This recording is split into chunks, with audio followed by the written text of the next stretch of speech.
You see, one of the greatest confusions we face today, especially among women who want to be good, sincere, and nurturing, is the inability to distinguish between softness and weakness. And this is where the danger begins, because when you blur that line, you end up tolerating things that should never be tolerated.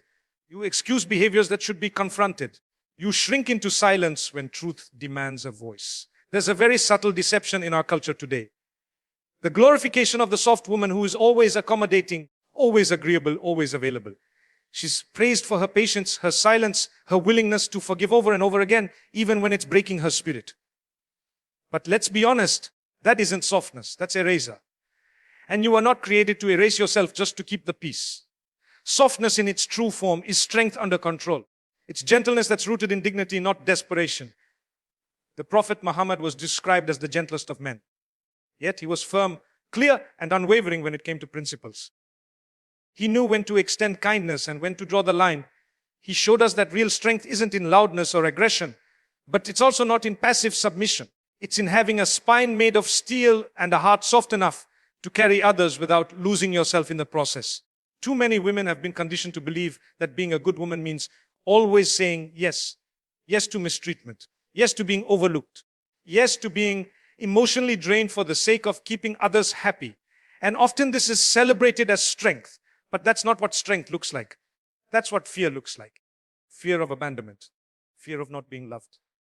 Fear of rocking the boat. And those fears are not from Allah. They're from the nafs and from the conditioning of a world that benefits. When a woman doesn't know her worth, let's look at this psychologically.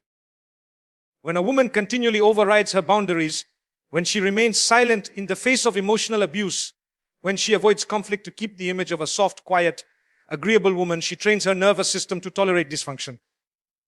Over time, she loses her inner compass. Her body starts to believe that safety lies in self-sacrifice, that survival means silence, and eventually she forgets who she really is, because she's been performing a role that society gave her. This is not what Islam teaches. Allah didn't create you so you could please everyone else while displeasing yourself, and worse, displeasing Him. He created you to be whole, not half. He created you to walk the earth with purpose, not apology. He gave you the examples of Khadija, Ara, of Aisha, of AA. Women who were compassionate, yes, but never afraid to speak truth, to stand firm, and to walk away from what dishonored them. Softness is not about losing your voice. It's about knowing how to use it with wisdom. It's not about avoiding conflict. It's about choosing your battles. It's not about saying yes to everything. It's about learning when a sacred no is an act of worship. And this is where many women go wrong. They think being loving means being a doormat. They think being peaceful means avoiding every disagreement. But in doing so, they betray themselves. They betray the very soul Allah gave them to guard. One of the most dangerous outcomes of this mindset is spiritual burnout. When you're constantly giving, absorbing pain, carrying the weight of others' irresponsibility, all in the name of being soft, you will eventually collapse. Your heart, no matter how big, was not made to be a dumping ground for the world's dysfunction. Allah never asked you to destroy yourself to prove your worth. He asked you to submit to Him, not to people. So ask yourself, is your softness a form of compassion or a form of fear? Are you saying yes because you genuinely want to do that, or because you're afraid of what will happen if you say no? Are you patient in the face of injustice because of strength or because of self-doubt? These are questions every woman must wrestle with, because at some point silence stops being noble and starts being self-abandonment. And understand this, boundaries are not the opposite of softness. They are the protection of it. When you set a boundary, you're saying, I value myself enough to protect my peace, my purpose, and my proximity to Allah. That's not arrogance, that's clarity. And in a world that constantly tries to confuse, shrink, and reshape women, clarity is revolutionary. So, if you're a woman who's been taught to stay quiet, to always smile, to say it's okay, when it's not, it's time to wake up. Your softness should be your strength, not your sentence.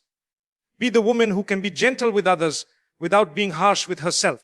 Be the woman who can forgive, but also walk away when dignity demands it. Be the woman who is soft in heart, but solid in faith. Because softness without strength will break you. But strength wrapped in softness, that is what will build you. And maybe, just maybe, the first step to reclaiming your power is to stop being the kind of soft that hurts you. Let's talk about emotional strength, real lasting inner resilience. Because a lot of women today have been taught that breaking down, falling apart, and constantly depending on others for emotional survival is somehow normal. That crying every night and calling it sensitivity is a virtue. That overthinking, overanalyzing, and overgiving are signs of being deeply compassionate. But we need to start being honest. Much of what is praised as emotional softness is actually emotional fragility, and fragility is not from strength, it's from imbalance. A woman who cannot regulate her emotions, who collapses under pressure, who lets every criticism shake her identity, is not soft, she is unanchored. And when a soul is unanchored, it gets tossed by every wave. One moment you're confident, the next you're doubting yourself. One word from someone, one look, one rejection,